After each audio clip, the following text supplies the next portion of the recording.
Welcome to Being Well with Your Jewish Grandmother, where I, Grandma, or in Yiddish, Bobby Devora, nourish you with words of wisdom that will improve your health both inside and out. Devora is Hebrew for bee, and I want you to experience the sweetness that comes with being well.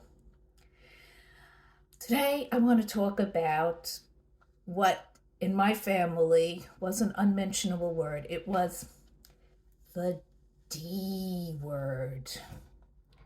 What does D stand for? Diabetes. Diabetes was the dreaded disease. Why? Well, it was a scourge of my family. My mother, may she rest in peace, was diagnosed with diabetes. I'm not sure how old she was. Let me think. Oh, she had to be about 30. Well, her first experience was when she was pregnant with my sister, who's 5 years younger than me, and diabetes showed up in her pregnancy.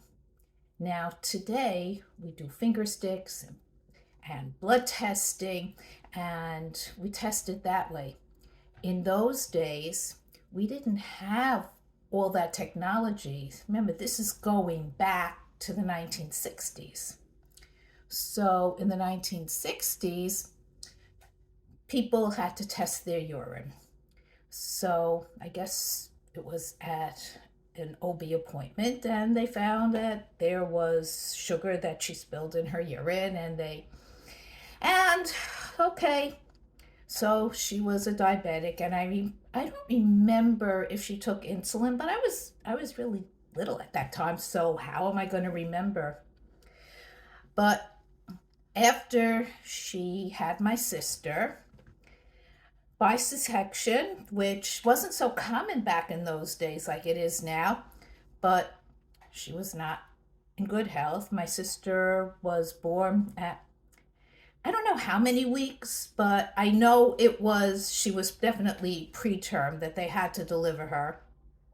And so my mother was over being diabetes. It was just gestational at that time. They knew about gestational diabetes, but again, not like today. Okay, fast forward a few years, and my mother was pregnant with my brother. Again, the diabetes showed up when she was pregnant, and again, my brother had to be delivered by C-section early, preterm. And but this time, the diabetes never went away. I was 7 3/4 when my brother was born. And I remember my mother getting shipments of the syringes and the needles and the insulin that was stored in the refrigerator. Now, type 1, type 2. Again, this was the 1960s. These hadn't been defined. They didn't have metformin and all these other medications. So I don't really know what type of diabetic she was. I just know she took insulin. She injected herself, I know for sure, twice a day. And one day she went to me,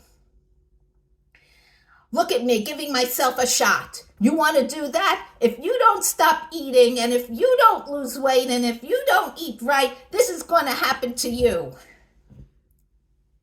Boy, that did scare me. But it wasn't enough.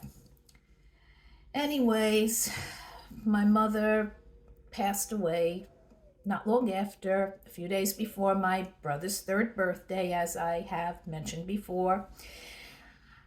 Pancreatitis.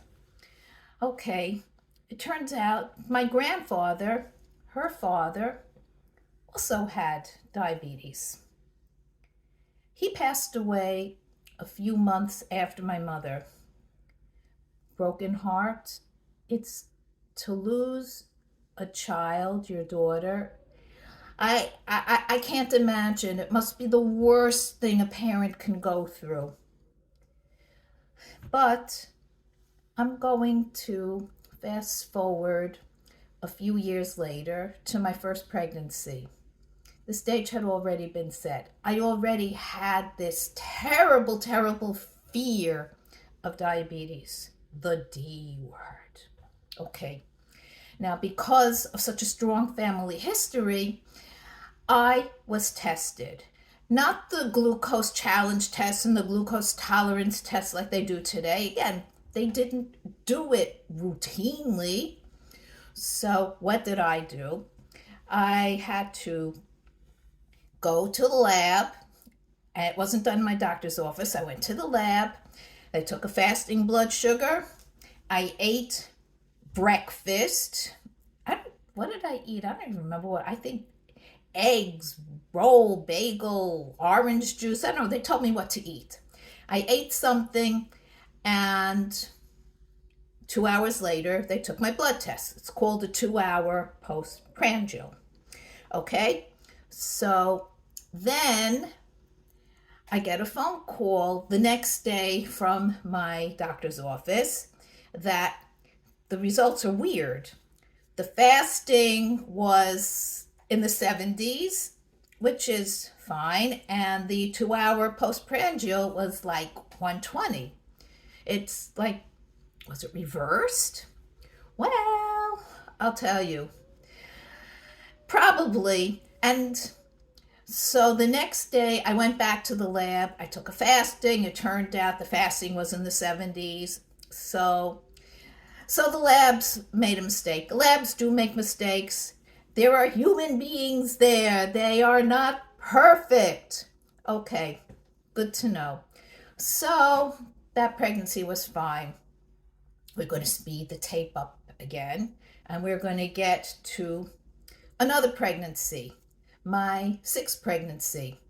By that time, they were already testing everybody, and they had the glucometers, and everybody had to take a 1-hour glucose challenge test and then the 3-hour glucose tolerance test. Well, I happened to have had a sinus infection at the time. I was feeling awful. The first antibiotic that I took, I think it was amoxicillin, didn't work. So they changed me to a different antibiotic, Keflex. So I was on antibiotics with this infection.